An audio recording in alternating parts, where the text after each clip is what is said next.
Hello and welcome to season 2 of Get Your Pets Out, the podcast where comedy meets pet obsession and pet parenting. If you're 10 times more likely to go to a dinner party if you know there'll be a dog there, then this is the podcast for you. We meet funny people and discuss the pros, cons and grossness of pet parenting and just have a little chat to them about their life. I'm joined on our introductory clips here with my foster dog, I'm going to say, Zizi, the Chihuahua. Hi. A savage little beast, as you can tell. We've got episode 1. We've got Tal Davies. I've known Tal for a while now. She's doing so well in comedy. She's hilarious. But every time I've seen Tal, we've been doing the roughest gigs possible. So last time I was gigging with Tal, it was in the back of a rock pub in Oxford where half the audience was asleep before the show started and the other half was so drunk that they had to be dragged out one by one over the course of the night. She is hilarious. She's lovely. But more importantly for this podcast, Zizi, she is even more pet obsessed than I am. In fact, she's possibly the most animal-focused human I've ever met. So I'll let you listen to the episode whilst Zizi the Chihuahua eats my unwashed, unbrushed hair. Enjoy! Tell me about the hamsters and the guinea pigs, and then we'll get on to the weird stuff. Yeah. Cool. What are their names is the main thing. So the guinea pigs are called Casper and Dave. Cool.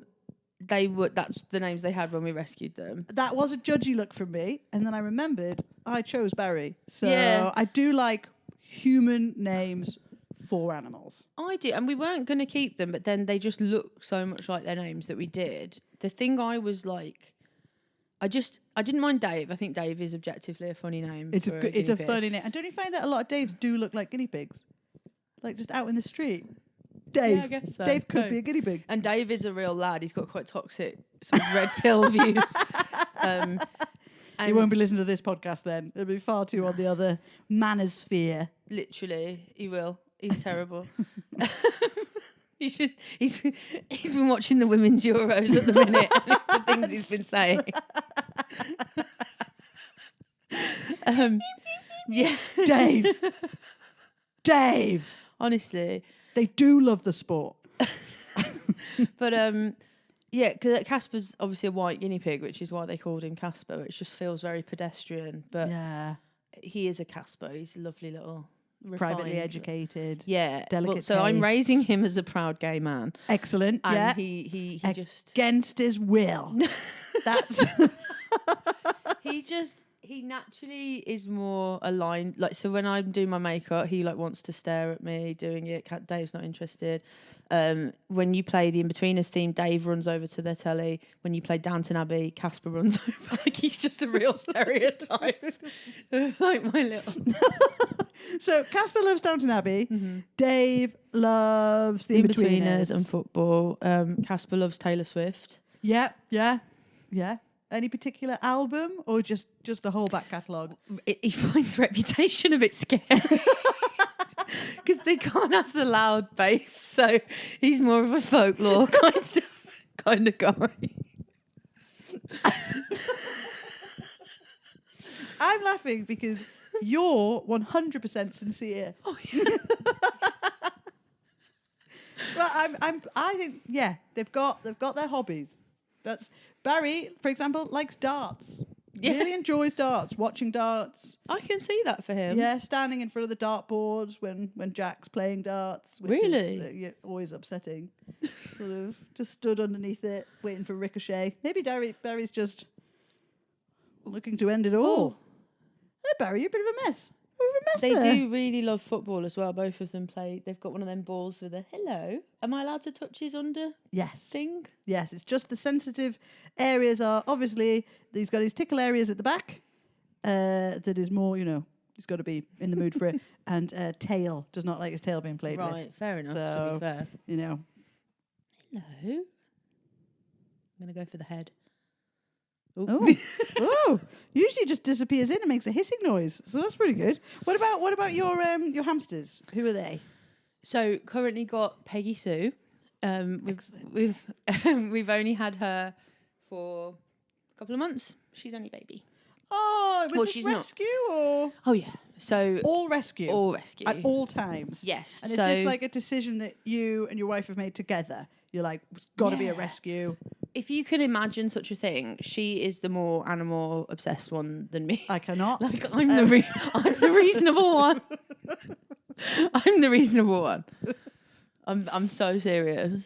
You are, what might not have been picked up is you are wearing socks of Casper and Dave, and you're Dave. You're the reasonable one. Yeah. So okay, all right. Well, I was gonna borrow it off her, but it was in the wash. I got her. You know, you can get them t-shirts in the style of the old sort of bootleg hip hop. Yeah, shirts. yeah.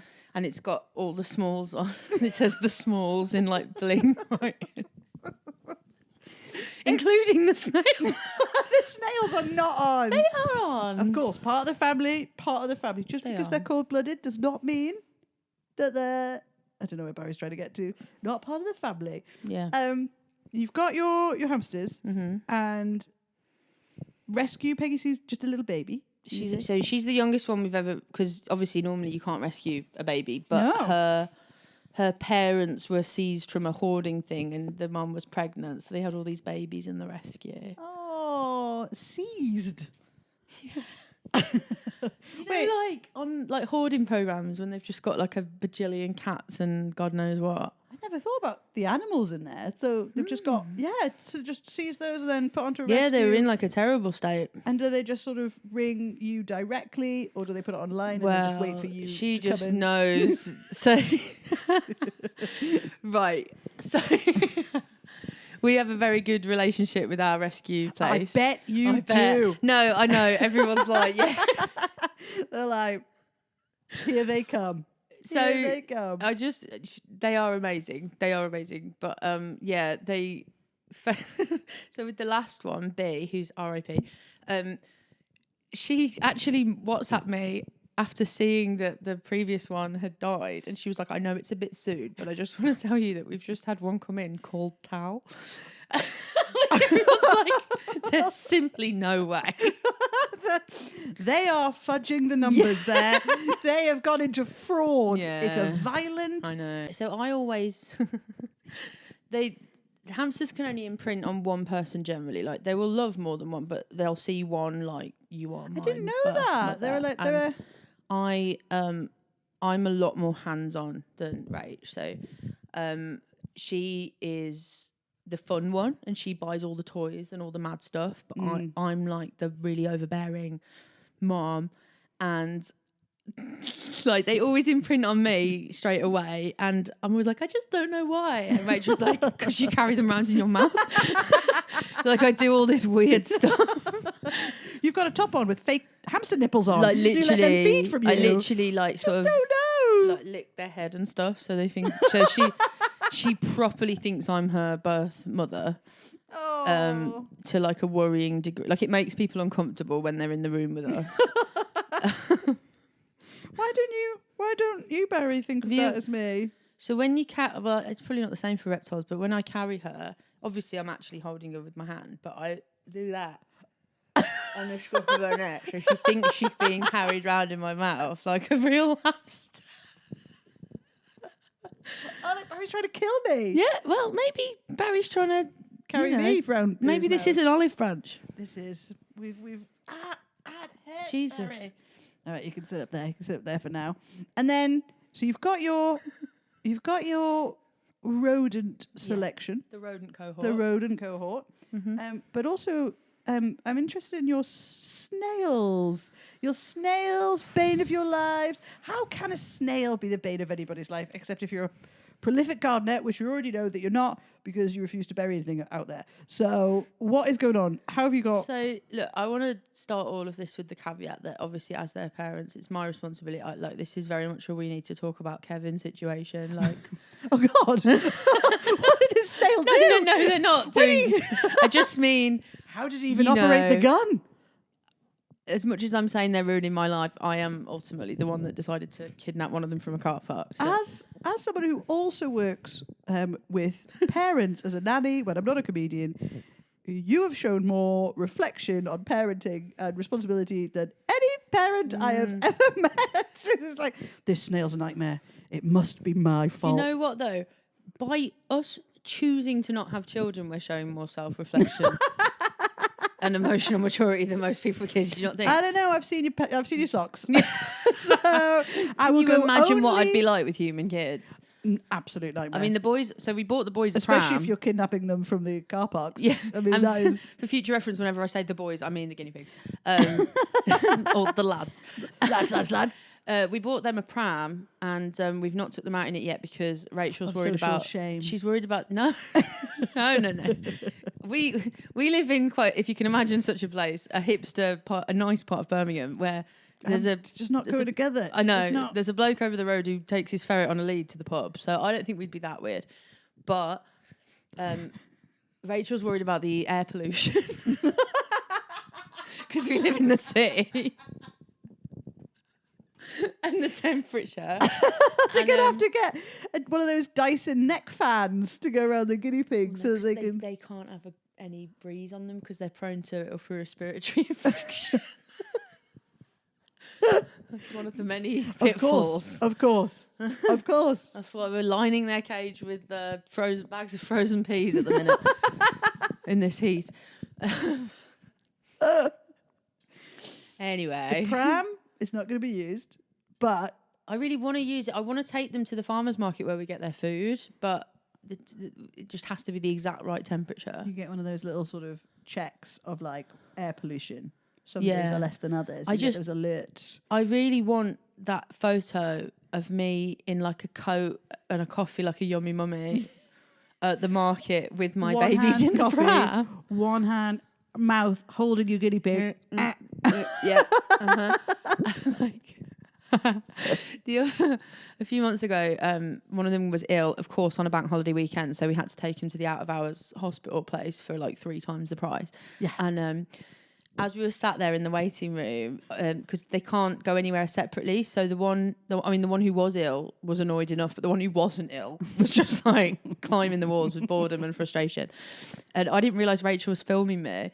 And I was like having a proper like mom breakdown because I'd got their program on my phone and I was like, which one, Downton or Sing 2, because that's one they both can enjoy. Yeah. You need something where there's a crossover. Not Sing 1, just Sing 2. Sing 2. And I was literally going, I've got your Sing 2 on. What more can I do? I haven't got your Alexa with me. You've had a snack. And I was like having a full on like end of half term breakdown.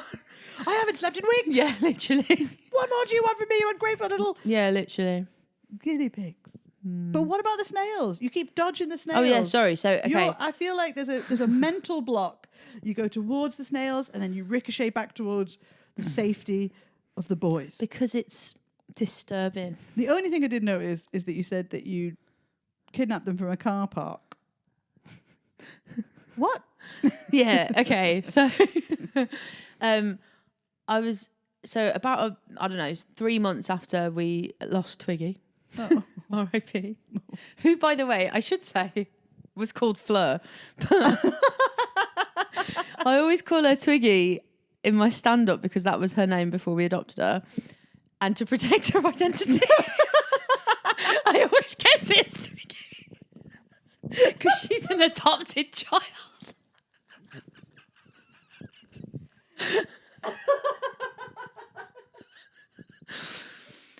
You're not going to get me, right? No. Thank goodness for those data protection laws. Yeah, exactly. You're not having me on breach of GDPR. I'm no fool. Right, so back to the snails. So we just recently-ish lost Twiggy, so I was a bit vulnerable anyway. And then Fleur. And then I went to this gig in Moseley, which is like a little suburby bit of Birmingham, quite built up. That's going to be relevant.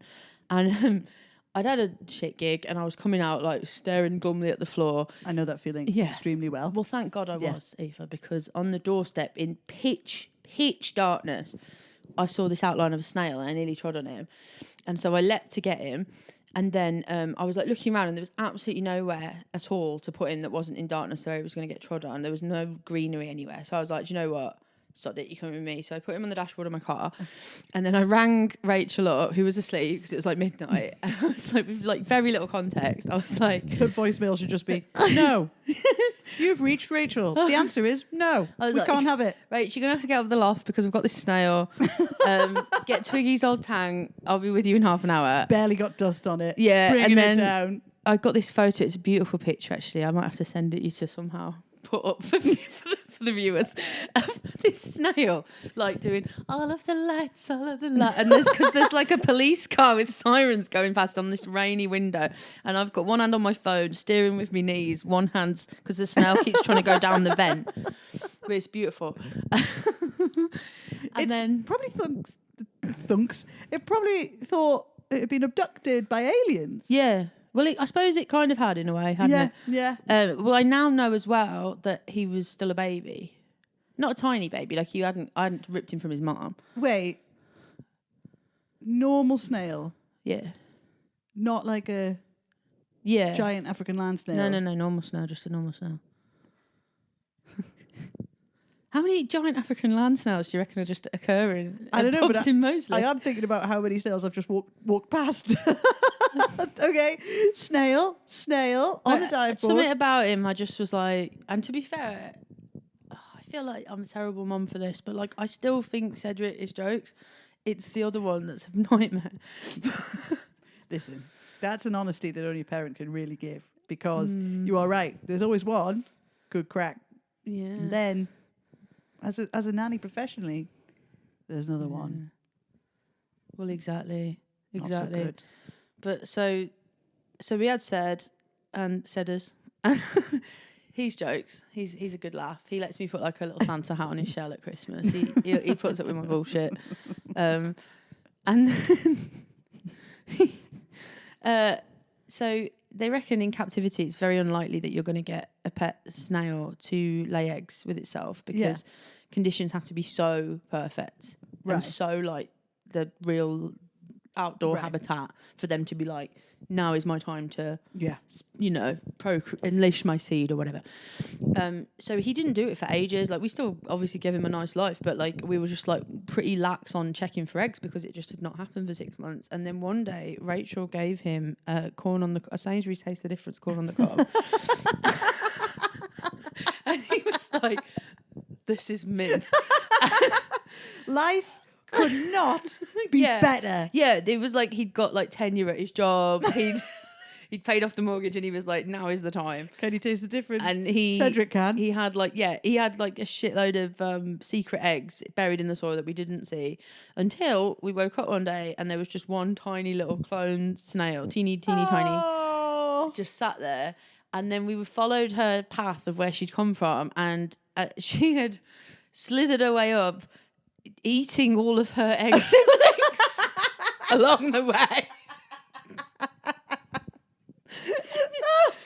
And like, do you want to know the final thing I'm going to say on this? Because it's actually depressing me. Yeah. The snails live 25 years. 25.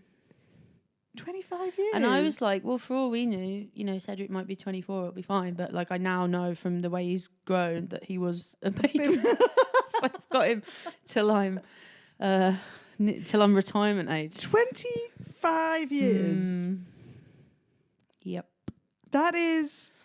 Why? Why do snails need to live 25 well, obviously years? they don't Nothing normally. Else in the garden lives they don't normally, years. but I'm not going to just randomly be like on midsummer and just send them up a cliff when they've reached a certain age. Put a little buttercup behind his ear. Yeah. Off you go. Yeah. Sew him into a squirrel. So in captivity with absolutely no danger, and you want to understand the life they're living. I mean, Barry's going to live to maybe be 85, 90. Like, look at him now. He's basically got tucked into my crotch. But he's not having babies with himself. Not as far as I'm aware. Would you say that your snails are your pet regret? If you have, that it's a feels hard word. harsh because I love them and I wouldn't change. Well, I suppose I would change a little bit. You would slightly change the conditions. Thank God they've not got ears because Casper will be listening to this, but they won't be able to.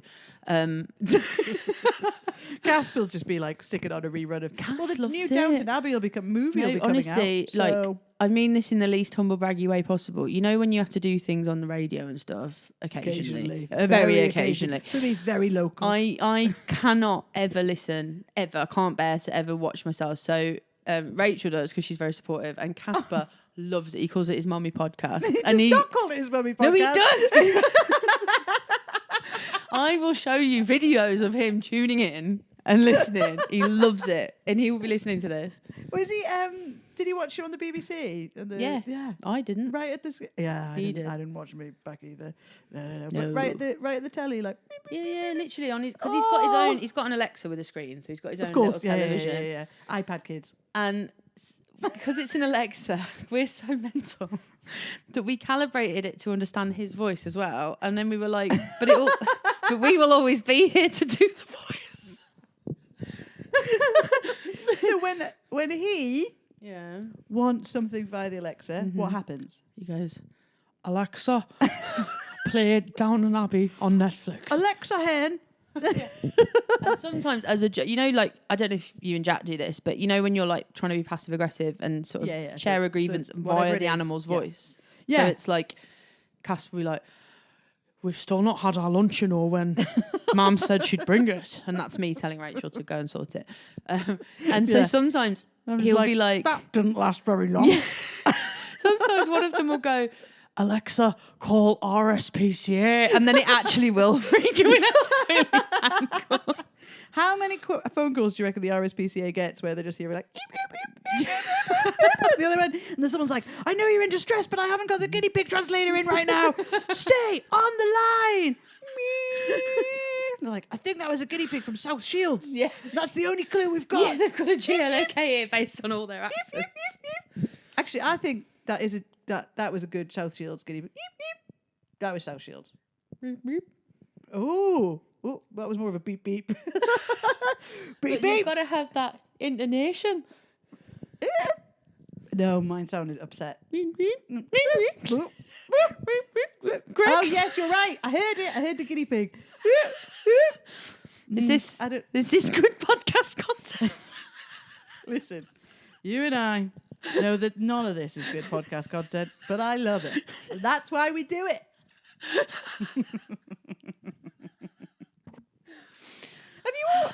Out of curiosity, have you always had pets? Like growing up, did you have pets? Like, Yes, always had pets, and my parents, my parents are divorced, but they're both with their new families just as mad. So right.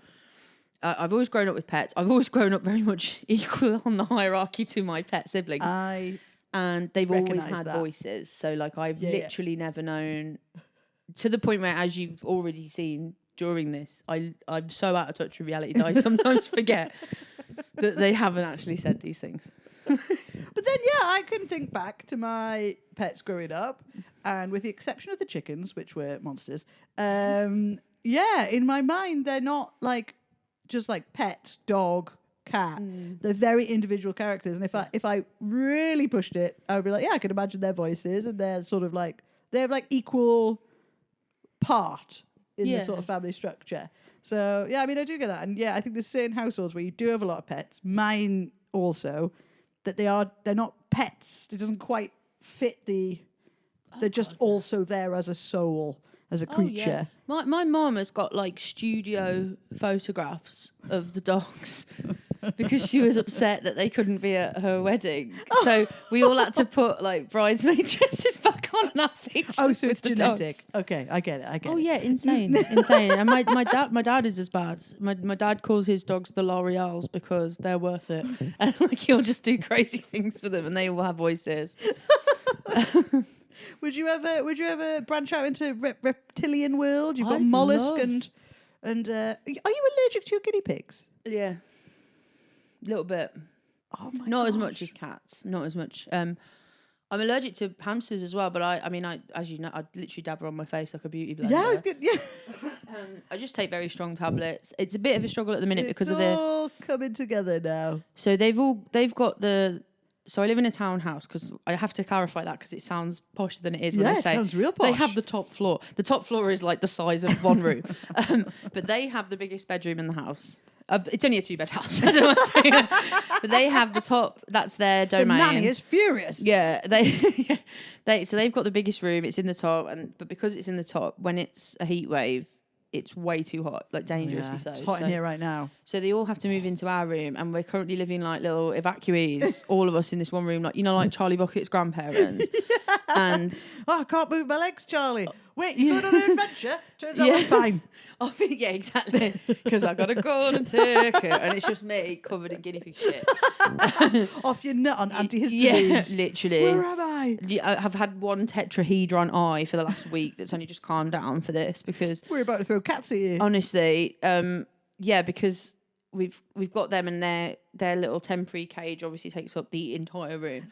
And they have to have all hay everywhere, and then we've got fans on, but they can't be blown directly on them because of their respiratory stuff. Right. So what it's essentially doing is blowing all the guinea pig hair, dander, and hay straight directly into my face as I'm lying in bed, just wishing for winter. Yeah, please. I haven't had to use my inhaler in about 10 years, and I've gone through like 3 in the last month. I'm concerned. And Alexa, ring NHS. Yeah. They're not answering. They don't care. My EpiPen was out of date 10 years ago. They don't care. They don't care. Good to know. Oh, Barry's moving towards you. Barry's just Who do you reckon is going to be better at giving me a tracheotomy with a biro, you or Barry? Barry, 100%. Goes to the throat, straight in. Hi, mate.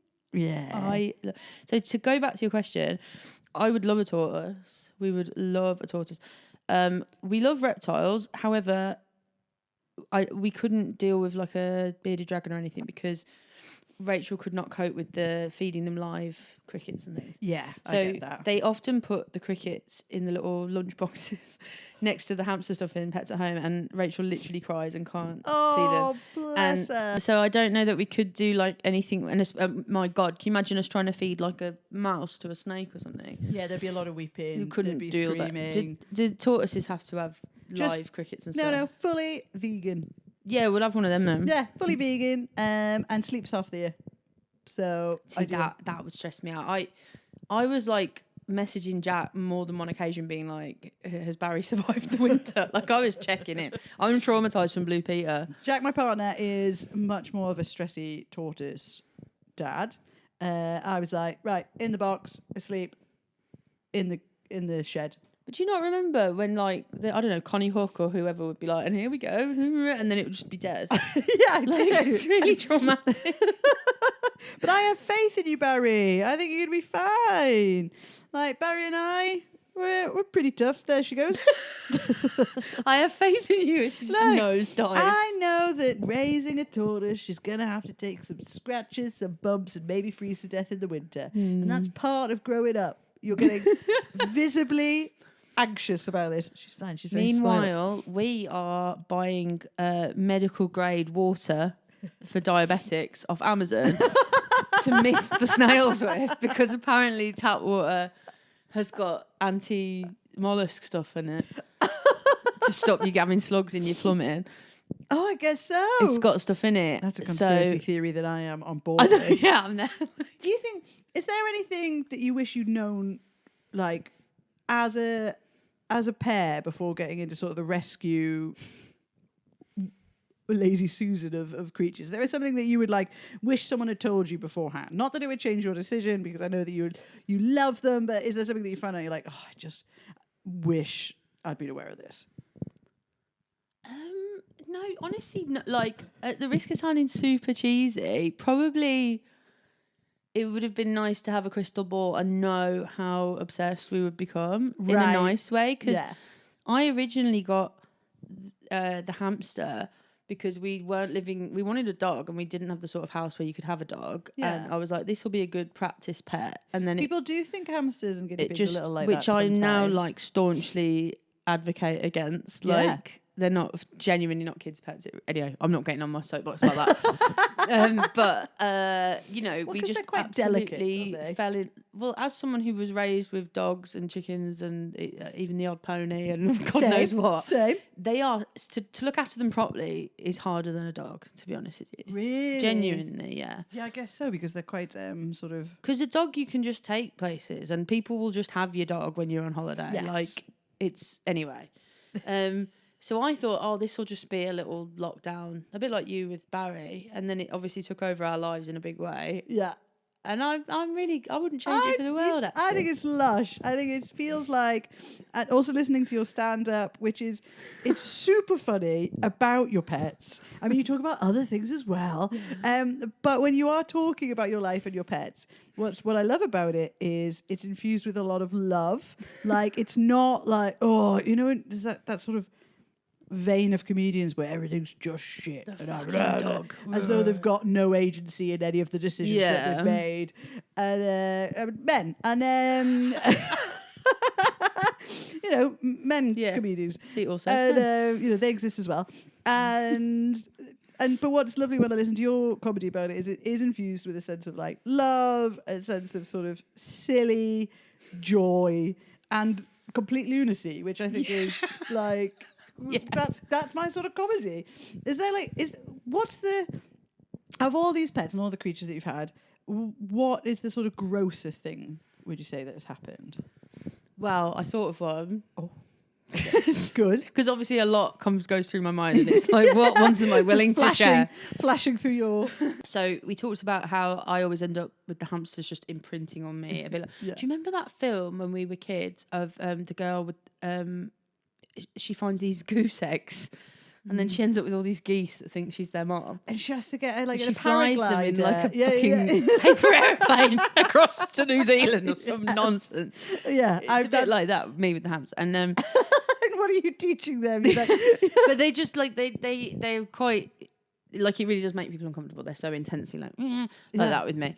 And we had one, and whenever she had a really good treat, like a prize, we call it a prize, she would like if we give her a Cheerio, she'd be like, and she'd like run and sit in the corner and hide it in case one of us tried to eat it.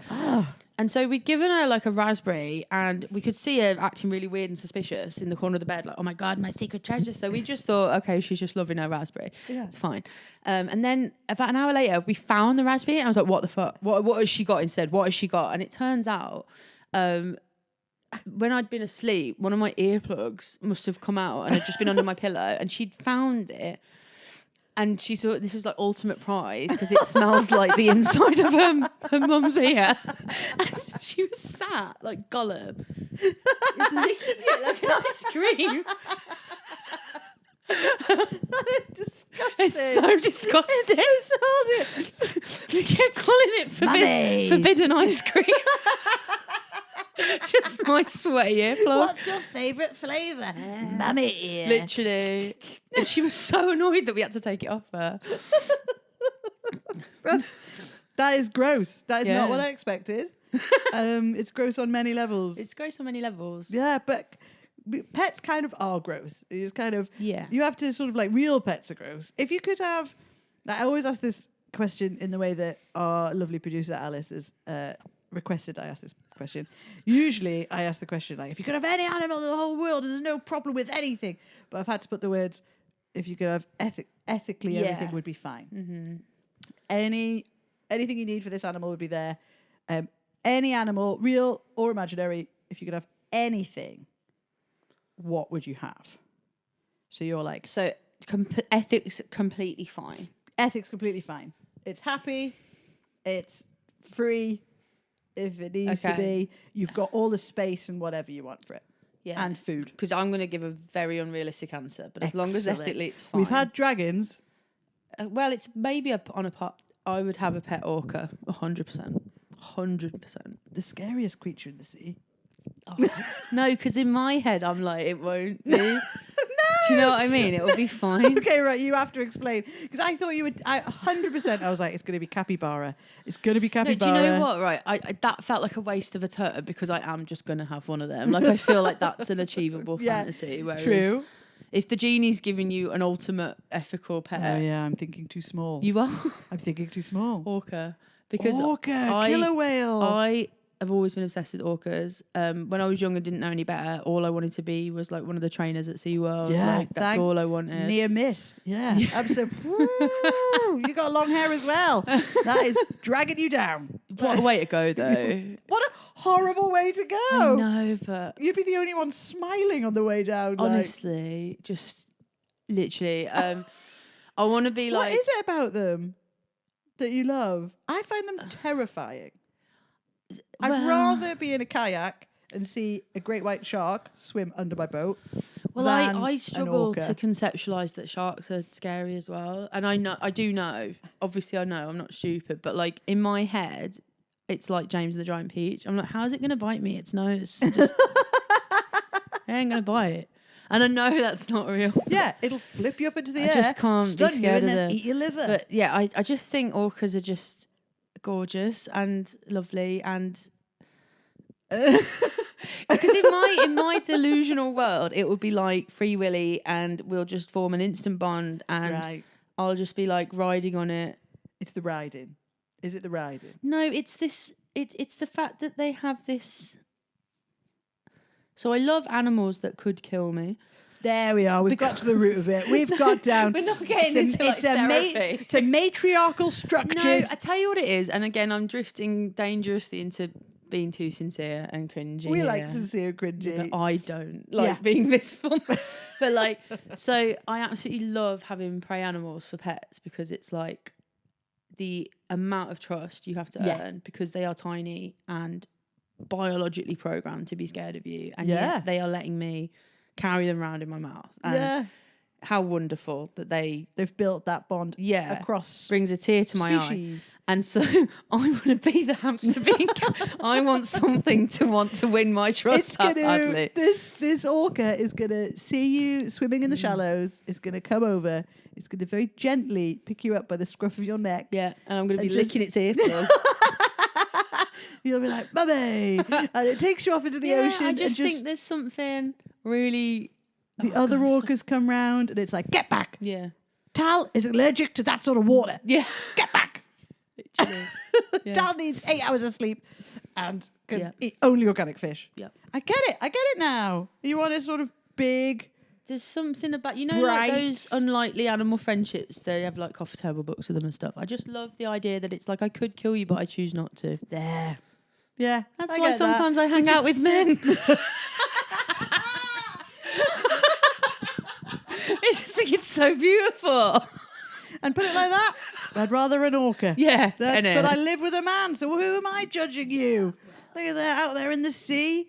Yeah. Spiritually, he's more of an orca than a man. More of a puffin. Lovely little lad. Oh, I was laughing so much, he dropped Barry. That's negligent motherhood right there for you. I mean, I like that you have your love of pets, but it's clear that it's sincere. And I know you're like, I don't want to be sincere.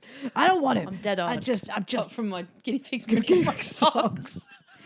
But like, I always ask the comics that come on, because I feel like comedy and pet ownership can sometimes clash because of like the hours, and it's great that you've got a partnership that you can do it together. But I'm kind of curious as why do you think we have pets as humans? What do you think that's for? What do you think that's about? I think there's definitely elements of what I was saying before about this sort of primal need to kind of take care of something when you don't need to, Yeah. in a way. And oh God, I'm going to be so gross and sincere again. Do it. But it's like it teaches you to communicate without words and Yeah. to actions speak louder than words. And I used to really laugh at my mum because she'd be like, "Look, Charlie's going mad. He's desperate for a walk. He'll never forgive me." And the dog has just not moved. Do you know what I mean? Like the dog, I'm like, do you know what she's projecting? But now I look at my guinea pig that's just a potato with a face, and I'm like, I'm so tuned into his every single mannerism that I Yeah. can tell what he's annoyed about and stuff like that. And I think just showing up, that they show up for you and you show up for them. And because with humans, it's easy to kind of rely on. and sometimes lean on that sort of communication. Because I always say to the children that I look after is that, you know, you can't really say sorry to an animal. Well, that doesn't really mean anything. It's got to be your action. So this idea that you're saying about like sort of communicating without words, you do have to show up. It's what you do that matters. Exactly. Oh, just scared the bejeebers out of Barry there by going in for an overly affectionate hug. Is it a hug? Look at it, he's showing up for you.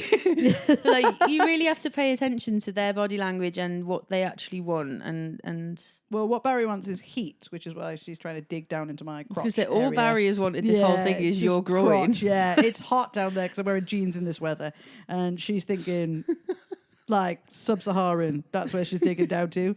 Yeah, well, Barry. Well, thank you very much for coming on our odd little podcast, Tal. I've loved it. Sorry for all the tangents. Never apologise for an excellent tangent. And is there anything that you would like to promote? Anything going on? Where can people find you? On Instagram, tal.davies, and that's Davies with an E. And on TikTok, tal_Davies. Just straight off the top of your head. I know, amazing. Seamless. Definitely didn't have to look it up. Excellent editing will be seamless. And yeah, thank you very much for listening. And I've forgotten how to end the podcast.